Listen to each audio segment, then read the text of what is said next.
पूरे हिंदुस्तान में देखिए बम धमाके खत्म हो गए। विपक्ष की सरकार होती थी, कभी सुनाई देता था गुजरात में बम धमाका, मुंबई में बम धमाका, उत्तर प्रदेश में बम धमाका, ट्रेन में बम धमाका, बस में बम धमाका, लिखा रहता था कि सामान है छुइए मत। पुलवामा अटैक इन्हीं की सरकार में हुआ है। बिल्कुल हुआ है पुलवामा अटैक। तो आप उसको क्यों नहीं गिना रहे हैं? मैं गिना रहा हूँ, पुलवामा अटैक हुआ है तो उसका हमने जवाब दिया है, घुस करके पाकिस्तान में मारने का काम किया है। अब कोई पाकिस्तान की आर्मी हमारे किसी सिपाही का सर काट के उसका फुटबॉल नहीं खेल सकती। नमस्कार, मैं शंभुनाथ गुप्ता और आपने देखना शुरू कर दिया है अपना पसंदीदा चैनल न्यूज ऑफ नेशन, क्योंकि लोकसभा चुनाव का बिगुल बज चुका है। तो हमारे साथ मौजूद हैं कवि अभिषेक श्रीवास्तव जी, खास मुलाकात करते हैं। अभिषेक जी, बहुत बहुत आपका स्वागत है। सबसे पहले हमारे दर्शक आपका परिचय जानना चाहेंगे, क्योंकि आप परिचय के मोहताज रहे, लेकिन मैं चाहूंगा कि आप एक बार अपना परिचय दीजिए। मेरा नाम अभिषेक श्रीवास्तव है और मैं आपके इसी बस्ती जनपद का निवासी हूँ। मैंने अभी आपने देखा होगा जैसा कि परिचय दिया कि मैं कवि हूँ, तो मैंने लगातार बस्ती जनपद में छात्र राजनीति हो या राजनीतिक संगठनों में या सामाजिक संगठनों में निरंतर मैं लगातार लगा रहा हूँ बस्ती जनपद में और इसके बाहर भी। और फिर मैंने देखा कि बस्ती में साहित्य के क्षेत्र में एक ओपन माइक जो बाहर बड़े शहरों में होता था वो हमारे बस्ती में नहीं हो रहा था। उस मुहिम को मैंने शुरू किया और मैंने बस्ती में कई सारे ओपन माइक्स कार्यक्रम का आयोजन किया।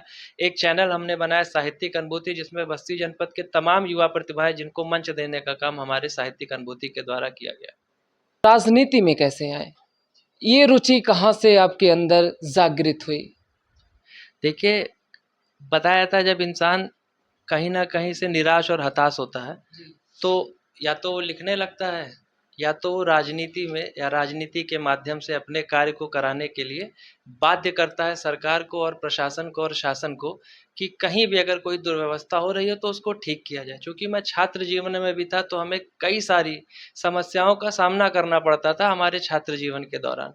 तो वहाँ से मैंने छात्र राजनीति की शुरुआत की। अखिल भारतीय विद्यार्थी परिषद से प्रत्याशी भी रहा, छात्र संघ का चुनाव भी लड़ा और काफ़ी कुछ हम लोगों ने छात्र राजनीति के जीवन में सीखा कि मंचों पर कैसे भाषण देते हैं, कैसे। वहाँ से मुझे लगा कहीं ना कहीं मैंने मेरे अंदर जो प्रतिभाएं थी, जैसे ज्ञापन लिखना, प्रेस विज्ञप्ति लिखना, मुद्दे कौन कौन से छात्र राजनीति में होते हैं या छात्र छात्राओं के बीच जाकर के बात करना, क्या समस्याएं हैं और उनके लिए संघर्ष करना, लड़ाई लड़ना, जिला प्रशासन से, उत्तर प्रदेश शासन से, लगातार हम लोगों ने किया। तमाम राजनीतिक संगठनों में भी हम लोगों ने अपनी भूमिका निभाई और अनेकों आंदोलन का हिस्सा रहे, कई बड़े बड़े आंदोलनों का हिस्सा रहे और जेल भी हम लोग गए थे। एक आंदोलन हम लोगों ने किया था जब परिक्रमा सरकार थी यहाँ पे उत्तर प्रदेश में सपा की और परिक्रमा पर रोक लगी थी, तो हम लोगों ने आंदोलन किया था और उसमें हम लोग जेल भी गए थे। तो सक्रिय रूप से राजनीति भी की। उसके बाद बस्ती जनपद के विभिन्न सामाजिक संगठनों में भी मैंने काम किया। बस्ती में कुआनो नदी का जो अभियान चला था साफ करने का, उसका भी मैं हिस्सा रहा हूँ। तो मेरे लिए गौरव की बात है कि मैंने कुछ अपने जीवन का कुछ अंश ऐसा भी दिया जिसमें मैं लोगों के काम आ सका। साथ ही साथ साहित्य के क्षेत्र में भी जब मुझे लगा तो मैंने काव्य मंच के माध्यम से यहाँ के युवा प्रतिभाओं को आगे बढ़ने के लिए एक मंच प्रदान किया। लेकिन पॉलिटिक्स में अगर हम बात करें तो समाज में ऐसे ऐसे प्रश्न उठते हैं कि आप दांत के तले उंगली दबाएंगे कि पॉलिटिक्स बहुत गंदी हो जा रही है। देखिए, अगर राजनीति की बात करें तो नीति जिसमें आ जाती हो जी। और राज भी लगा हुआ है तो थोड़ा बहुत तो गंदगी होगी ही। बट अगर हम राजनीति में देखें तो ऐसा नहीं कि राजनीति गंदी ही है। राजनीति में अच्छे लोग भी, और मैं चाहता हूँ अच्छे लोगों को राजनीति में आना चाहिए। और बाकी अगर हम देखें आप तो देखिए क्या होता है राजनीति में कि आपका संघर्ष, अगर आपकी नीति साफ है, अगर आपका संघर्ष, आप में चरित्र आपका साफ है, तो आप देखिए एक ऐसी पार्टी जो कभी थी ही नहीं, 2 सीट 3 सीट, वो आज भारत की सबसे बड़ी पार्टी बन कर के खड़ी हो गई है। तो अटल बिहारी वाजपेयी जी हमारे श्रद्धेय, उनकी पंक्तियां थी उस पे कि कभी थे अकेले हुए आज कितने, नहीं तब डरे तो भला अब डरेंगे, विरोधों के सागर में चट्टान हैं हम, जो टकराएंगे मौत अपनी मरेंगे, मगर घोर तब में पराजय के गम में, विजय की विभा ले अंधेरे गगन में, उषा के वशन दुश्मनों के नयन में, चमकता रहा पूज्य भगवा हमारा। तो वो पार्टी जो निरंतर 24 गुणे 7 पांचों वर्ष संघर्ष करती है, जनता के बीच में रहती है, उसका परिणाम है कि आज वो भारत की विश्व की सबसे बड़ी पार्टी बनकर के खड़ी हुई। तो अगर राजनीति में आप चरित्र, नियत, नीति लेकर के साफ मन से, साफ हृदय से राजनीति करेंगे तो अच्छे नेता भी आएंगे और अच्छी चीज़ें भी होंगी और आप आने वाले समय में एक बड़ी पार्टी बनकर के उभरेंगे। आप भाजपा की बात कर रहे थे। मैं राष्ट्रवाद की बात कर रहा था। अब ये तो नहीं, आपने अटल बिहारी जी का नाम लिया। अटल बिहारी वाजपेयी को तो विपक्ष भी मानता। अब ये पब्लिक की मानसिकता है कि जब हम राष्ट्रवाद की बात करते हैं, नीति नियत की बात करते हैं, तो उन्हें लगता है हम भाजपा की बात कर रहे हैं। ये चरित्र होता है। लेकिन राष्ट्रवाद की आप बात कर रहे हैं, ठीक है, क्या राष्ट्रवाद के लिए भारतीय जनता पार्टी ही सिर्फ है? नहीं, जिनको राष्ट्रवादी बनना होता है वो आ जाते हैं भारतीय जनता पार्टी में। तो ये तो पब्लिक की मानसिकता बन गई है नहीं, कि आप पूरा एक ट्रांसपेरेंसी से बात करिए ना, आप बजा क्यों रहे हैं? मैं स्पष्ट बता रहा हूँ कि मुझे लगता है कि जितनी स्वतंत्रता, जितनी आज़ादी राष्ट्रवाद में अपना पक्ष रखने की एक तरफ है, मुझे लगता है विपक्ष भी अगर वो राष्ट्रवाद वाला अपना जो चेहरा है, जो किसी कारणवश हो सकता है उन्होंने दबा रखा है कि जैसे ही वहाँ से कोई निकल के इधर आता है तो वो भी राष्ट्रवादी हो जाता है। तो वो अगर विपक्ष अपना थोड़ा-सा चेहरा साफ कर ले, तो मुझे उनका भी राष्ट्रवाद लोगों को, ऐसा नहीं कि विपक्ष में राष्ट्रवादी लोग नहीं हैं, बट मुझे कहीं न कहीं लगता है कि क्योंकि राजनीति हमारे उत्तर प्रदेश, हमारे देश की ऐसी है कि वो जाति, मजहब, पंथ में बट करके रह गई है। अगर कोई बात करता है सबको एकजुट करने की, तो वो लगता है लोगों को कि ये तो सांप्रदायिक है, और अगर कोई उनको तोड़ने की बात करता है तो लोगों को लगता है ये तो धर्मनिरपेक्ष बात कर रहा है। तो उसको समझने की आवश्यकता है, और ऐसे लोगों को जो किसी दबाव में है कि अरे हम ऐसी बातें करेंगे तो हमारा हो सकता है वोट प्रतिशत घट जाए, ऐसे लोगों को बिना किसी चिंता के अपनी बात रखनी चाहिए, और अगर राष्ट्रवादी है तो राष्ट्रवादी बने रहना चाहिए। अच्छा, और पार्टियों को आप किस नज़रिए से देखते हैं? आखिर क्या वो ऐसा कर देते हैं कि आज हर कोई उनके विरोध में है? मोदी सरकार एक तरफ, उनकी जनता उनके तरफ, विपक्ष अकेले पड़ जा रहा है। देखिए, तो राजनैतिक सवाल है, और राजनैतिक व्यक्ति ही, जो शुद्ध रूप से राजनैतिक व्यक्ति होगा, वो इसका अच्छे से जवाब देगा। हमारा हमारा क्या, हम किसी पार्टी के नहीं हैं, लेकिन अगर कोई पार्टी अच्छा काम कर रही है तो हम उसके पक्षधर हैं, और अगर कोई पार्टी खराब काम कर रही है या कहीं उस पार्टी में कुछ अनीतियां हैं तो हम उस पर भी बोलते हैं। अगर राष्ट्रवाद की बात उठी थी तो मुझे लगता है राष्ट्रवादी पार्टी है, जो है वो सत्य है।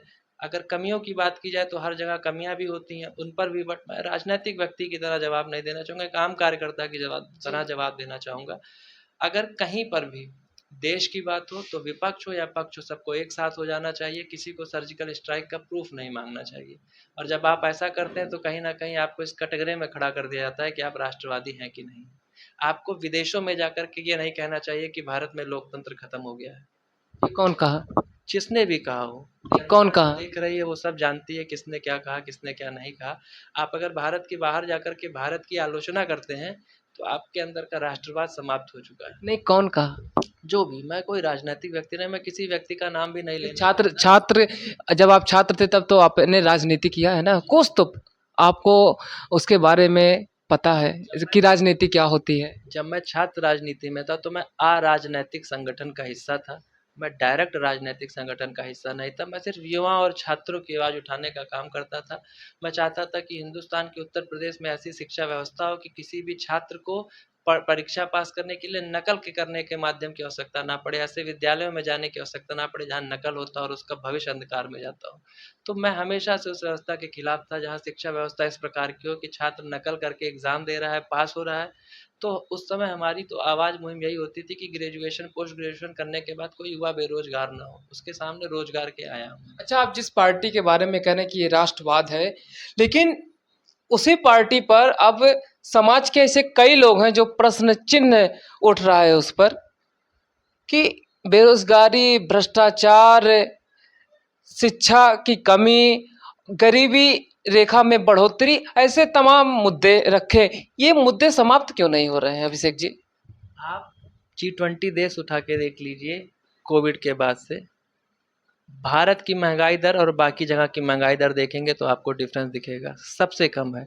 और विकास दर देखेंगे आप उन G20 और G7 कंट्रीज में तो आपको विकास दर भारत की सबसे ज़्यादा मिलेगी। आंकड़े जो कह रहे हैं। लेकिन किसान तब क्यों फांसी लगा रहे हैं? बता रहा हूँ, देखिए किसान बिल बहुत अच्छा कानून आया था, लेकिन बिचौलिए इसमें पढ़ करके सरकार को गुमराह करके किसान बिल वापस लाने के लिए सरकार को मजबूर करते हैं। दूसरा, नौजवानों के और युवाओं के रोजगार की बात की जाए तो सबको पता है किसी भी प्रदेश में रोजगार आने के लिए वहाँ इंफ्रास्ट्रक्चर की आवश्यकता होती है। बात है, बेरोजगारी दूर तब होगी जब आपके प्रदेश में इंफ्रास्ट्रक्चर मजबूत होगा। इंफ्रास्ट्रक्चर तब मजबूत होगा जब यहाँ पर बड़े व्यापारी और बाहरी आकर के निवेश करेंगे। वो निवेश तब करेंगे जब यहाँ की कनेक्टिविटी सड़कों की अच्छी होगी और यहाँ पर आपराधिक मानसिकता के लोग नहीं होंगे। इसके दिशा में सरकार ने काम किया, रोड मैप अच्छे किए, ट्रेन्स आई कई सारी, ट्रेन्स की व्यवस्था हुई, कई नए एयरपोर्ट्स बने, उसके साथ ही साथ कई नई सड़कें बनी, उनकी कनेक्टिविटी अच्छी बनी, कई एक्सप्रेसवेज बने, मेट्रोज की व्यवस्था की गई और आपराधिक मानसिकताओं के लोगों से निपटने के लिए योगी जी का बुलडोजर, और उसने उत्तर प्रदेश में आपराधिक मानसिकता के लोगों को समाप्त करने का काम किया, जिससे अब उत्तर प्रदेश में निवेश बढ़ा है। साथ ही साथ नोएडा में फिल्म सिटी का भी प्रस्ताव। तो ऐसे तमाम रोजगार के आयाम युवाओं को देने के लिए, इंफ्रास्ट्रक्चर को मजबूत करने की सरकार लगातार काम करे। रोजगार इंफ्रास्ट्रक्चर मजबूत होने से ही आएगा। अब दूसरी बात जो आती है, जिसके अंदर स्किल होगा, जैसे आप एक पत्रकार हैं, आपके अंदर वो स्किल है, आप पत्रकारिता कर रहे हैं, मेरे अंदर जो स्किल होगा मैं वो करके रोजगार सृजित कर लूंगा। बहुत सारे लोग, एक समय ऐसा था कि लोग कहते थे ठेला लगाएंगे पढ़ लिख के, आज ना जाने कितने, देखिए कोई वड़ा पाव का ठेला लगा रहा है, कोई बीटेक चाय वाला, कोई कुछ, और अच्छा पैसा कमा रहे हैं। तो आपके पास, आप अपने टैलेंट का किस यानी तरीके अगर से हमारे यूज पास करते हैं। टैलेंट हो तो मैं पकौड़ा तलूं, यही कहना चाहते हैं आप? दो तरीका होता है सोचने का। मेरे पास टैलेंटेड है तो क्या मैं सिर्फ डीएम, तो आप डीएम एसपी बन जाइए, आपके पास इतना ज़्यादा टैलेंट है तो। और अगर आप नहीं बन सकते तो क्या पकौड़ा बेचने वाला व्यक्ति मानव नहीं है? क्या वो छोटा रोजगार है? क्या उसको निचली मानसिकता से देखा जाएगा? नहीं, ऐसा नहीं, ये तो अगर उसके सोच का पास फर्क है। टैलेंट है तो उसके हिसाब से एक मंच दिया जाता है, सरकार को इस पर काम करना चाहिए। मैं मैं कह रहा हूँ जिसके पास स्किल ही नहीं है वो ठेला लगाए। अगर स्किल है तो जिसके पास स्किल है वो बेरोजगार नहीं है। स्किल आपका किस दिशा में है? आज लखनऊ और बड़े शहरों में लोग जो सिर्फ ट्यूशन्स पढ़ाते हैं या स्कूल्स में पढ़ाते हैं, वो भी 30-30, 40-40, 50-50 हज़ार रुपए कमा रहे हैं। कोचिंग सेंटर्स डाल के कितने लोग आज 1-1 लाख रुपए कमा रहे हैं। ये फिजिक्स वाला जैसे तमाम कितने संस्थान है जो पैसा, आप अपने स्किल्स का प्रयोग कहाँ कर रहे हैं? वो स्किल जो आपके अंदर है, आप, अगर हमारे अंदर स्किल है फूडिंग की, तो हम फूडिंग जोन में ही जाएंगे। अब वो छोटा हो या बड़ा हो, हर इंसान छोटे से बड़ा बनता है। तो फूडिंग स्किल अगर हमारे अंदर होगी तो हम उधर जाएंगे। हमारे अंदर अगर स्किल होगा पढ़ने पढ़ाने का तो हम उस लाइन में जाएंगे। तो आप अपने स्किल के हिसाब से आपको अपना प्रोफेशन चुनना है। आप सिर्फ सरकार को नहीं दोष दे सकते, वैकेंसी नहीं आ रही, वैकेंसी नहीं आ रही, वैकेंसी नहीं आ रही, वैकेंसी नहीं आ रही, पेपर लीक हो रहा है, पेपर लीक हो रहा है। तो कब तक आप सरकार पर दोष मढ़ेंगे? बाकी कुछ कमियां हैं, उनमें सुधार होना चाहिए, उन पर कानून बनने चाहिए, उनका कड़ाई से पालन होना चाहिए। निश्चित तौर पे पेपर लीक हो रहा है, ये कहीं ना कहीं नाकामी है, इसको दूर करना चाहिए। पेपर लीक नहीं होना चाहिए, अच्छे से पेपर होना चाहिए, वैकेंसीज आनी चाहिए। तो इन चीज़ों पर भी काम करना चाहिए सरकार को, निश्चित तौर पे। विपक्ष का ये भी कहना है कि जब जब चुनाव आता है तब तब आपकी भाजपा की सरकार मंदिर और मस्जिद के मुद्दे उठाती है। आतंकवाद, पाकिस्तान, आपस में लड़ाना, जोड़ना, ऐसे तमाम प्रश्न चिन्ह भाजपा पर उठ रहे हैं विपक्षियों के द्वारा।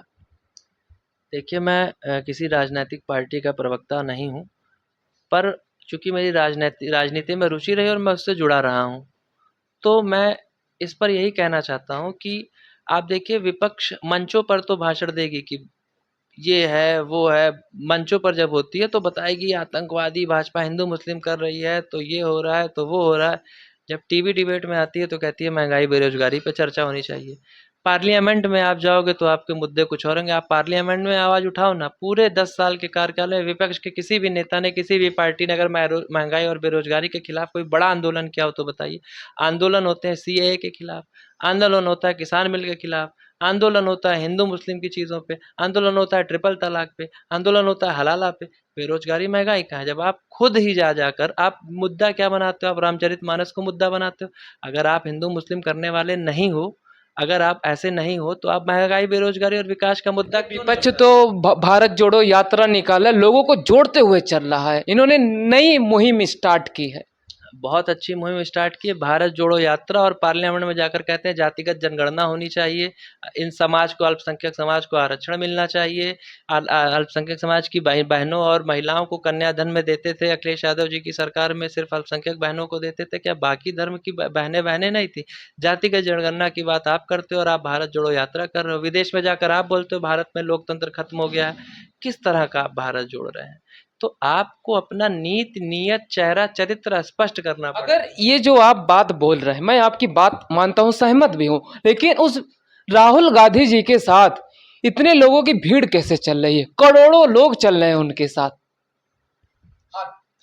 देखिए, कांग्रेस पार्टी में ऐसा तो है नहीं कि कांग्रेस पार्टी में कार्यकर्ता नहीं है। नहीं, वो सब कार्यकर्ता हैं जो चल रहे हैं राहुल गांधी जी के साथ। पूरे भारत में उनके सारे कार्यकर्ताओं को उन्होंने बुला लिया, अपने मंत्रियों, जो भी उनके नेता हैं उनको बुला लिया। बाकी जनता ऐसा थोड़े है कि 70% वोट भाजपा को ही मिल रहा है, जनता उनके साथ भी थी। तो इसका ये थोड़े मतलब होता है कि वो उनके पास जनता ही नहीं है, राहुल गांधी के पास या कांग्रेस के पास या विपक्ष के पास, सबके पास अपनी अपनी एक जनता, अपनी अपनी एक पब्लिक है। जो बात मेन, जो टॉपिक आपका उठ के आया था, मुद्दों पे जो आपके उठ के आया था, जो आप चर्चा कर रहे थे कि हिंदू मुस्लिम कौन करता है राजनीति में। अगर विपक्ष इतना ही विकास के मुद्दों पे चर्चा करना चाहते हो तो एक आंदोलन विपक्ष बता दे जो उसने विकास के नाम पर या महंगाई, बेरोजगारी के लिए, युवाओं के लिए किया हो। एक सिंगल आंदोलन विपक्ष ने नहीं किया। विपक्ष स्वयं से हमेशा से राजनीति में जातिगत, या जब देखिए, अब आप विपक्ष का नारा ही देख लीजिए, पीडीए। पीडीए क्या है? पीड़ित दलित अल्पसंख्यक। बाकी समाज कहाँ गए? आप सर्व समाज की बात कौन कर रहा है? सबका साथ सबका विकास की बात कौन कर रहा है? वसुधैव कुटुंबकम कौन कह रहा है? कौन कह रहा है कि हम अच्छी सड़कें बनाएंगे, उस पर सब चलेंगे? सबसे ज्यादा आप देखिए, विपक्ष कह रहे हैं सब झूठे हैं। ट्रिपल तलाक और हलाला मुस्लिम बहनों के लिए सरकार ने किया। आप अगर देखिए, सड़कें अच्छी बनी, सबसे ज़्यादा आप बताइए, प्रधानमंत्री आवास सबसे ज़्यादा, शौचालय सबसे ज़्यादा, बिजली कनेक्शन सबसे ज़्यादा मुस्लिम आबादी वाले क्षेत्रों में देने का काम सरकार ने किया है। तो आप कैसे कह सकते हो सरकार दो भागों में? सरकार तो कह रही है हम सबका साथ सबका विकास को लेके चलेंगे। अगर पैसा कोई सरकार की तरफ से आ रहा है तो सर्व समाज में जाकर के बढ़ता है, वो किसी एक समाज के लिए नहीं होता।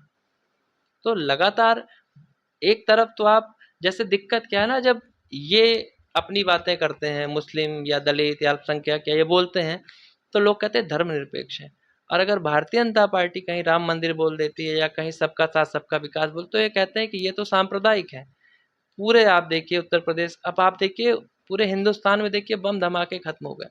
विपक्ष की सरकार होती थी, कभी सुनाई देता था गुजरात में बम धमाका, मुंबई में बम धमाका, उत्तर प्रदेश में बम धमाका, ट्रेन में बम धमाका, बस में बम धमाका, लिखा रहता था कि सामान है, छुइए मत। पुलवामा अटैक इन्हीं की सरकार में हुआ है।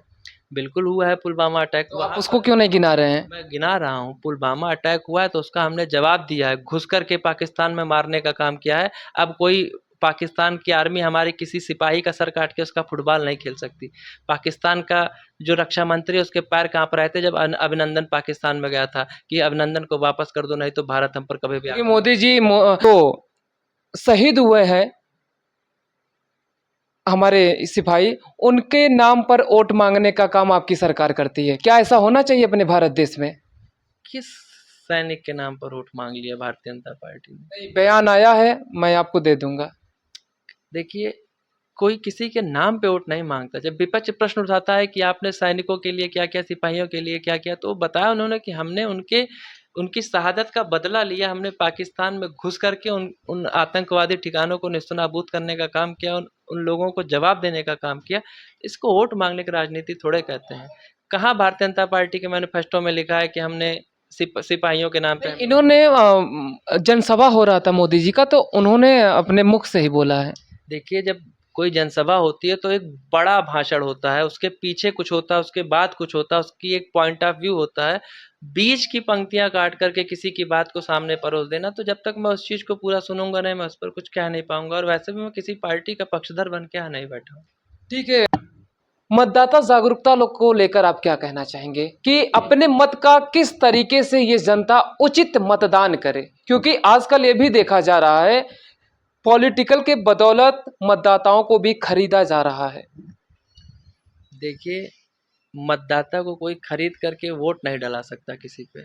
जनता जागरूक है, वो जान रहे नेता 5 साल हमारा जो पैसा लूट करके पिछले 10-15 साल पहले रखे हुए थे, ला के दे रहा है, ले लो, वोट जहाँ देना होगा वो स्वेच्छा से देंगे। दूसरी बात, मैंने मतदान जागरूकता पर एक गीत लिखा था, उस गीत के माध्यम से मैं अपनी बात रखता हूँ कि राष्ट्र के निर्माण में चलो करें ये काम, चलो करें ये काम, बाकी सब कुछ बाद में, बाकी सब कुछ बाद में, सबसे पहले है मतदान, सबसे पहले है मतदान।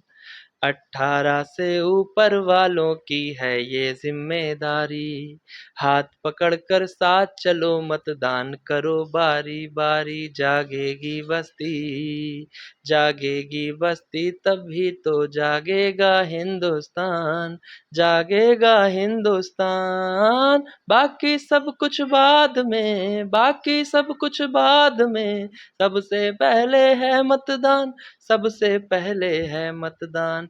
आओ प्रण ले मिलकर हम सब वोट डालने जाएंगे, भ्रष्टाचार अराजकता पर चोट मारने जाएंगे। चाहे कुछ भी हो जाए हम सब ले मन में ठान, हम सब ले मन में ठान। बाकी सब कुछ बाद में, बाकी सब कुछ बाद में, सबसे पहले है मतदान, सबसे पहले है मतदान। देश में बहुत सारे कवि हैं और एक कवि को होना कैसे चाहिए। और दूसरा सवाल ये भी है कि आजकल लोग बुद्ध सा पढ़ते हैं और समुद्र सागर जैसा लिखते हैं, इस बात पर क्या कहना चाहेंगे? देखिए, समुद्र से बूंद निकाल कर उसको पिरो देने का काम ही कवि का होता है, क्योंकि आप महासागर तो सबके सामने पड़ा हुआ है, पर उसमें से कुछ बूंद आप अच्छी बूंदें निकाल कर सामने समाज में रख देते हैं, और कवि समाज का दर्पण होता है। मुझे लगता है कि कोई भी कवि हो, वैसे जरूरी है आप बहर में लिखें, मीटर में लिखें, साहित्य के बारे में जानकारी, और आप उसके अनुरूप ही लिखें, बहर में, छंद में, लेकिन आपकी कविता में जो कविता की आत्मा और प्राण होता है वो होता है उसका भाव। तो आपकी कविता में 3 चीज़ें बहुत ज़रूरी है। एक तो आपकी कविता अर्थपूर्ण हो, दूसरी भावपूर्ण हो, तीसरी उद्देश्यपूर्ण हो। अगर ये 3 चीज़ आपकी कविता में नहीं है, तो आप कविता बहुत लोग अपने कागज़ पर स्याही का प्रयोग करके लिखते रहते हैं, लेकिन अगर ये 3 चीज़ें उसमें नहीं है, तो आपने उस कविता की आत्मा और उस कविता के प्राण को मारने का काम किया है। तो बस यही मैं चाहता हूँ कि जो भी युवा कविता में कुछ कवि बनना चाहते हैं, लिखना चाहते हैं, वो इन 3 चीज़ों को ध्यान में रख कर के लिखें, और ऐसी चीज़ें लिखें जो समाज में कुछ सार्थक सिद्ध हो। बाकी आप देखिए, तो मैंने तमाम रचनाएं मैंने लिखी हैं, जो मैंने कटाक्ष भी किया, व्यंग भी किया, राजनीतिक पार्टियों पर, और तमाम चीज़ें लिखी। तो इसलिए आप जो भी लिखिए वो सार्थक लिखिए। तो दर्शकों, आज हमने कवि अभिषेक श्रीवास्तव जी से खास मुलाकात किया।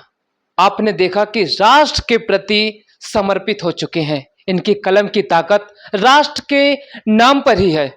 हमने बहुत सारे मुद्दे पर आज खास मुलाकात किया। इसी के साथ, क्योंकि हमारे हर खबर का अंत ही नए खबर का प्रारंभ है, मैं शंभुनाथ गुप्ता इसी के साथ विदा ले रहा हूं। हमारी मुलाकात ठीक ऐसे ही दिलचस्प खबरों के लिए होगी। तब तक के लिए नमस्कार, जय हिंद, जय भारत।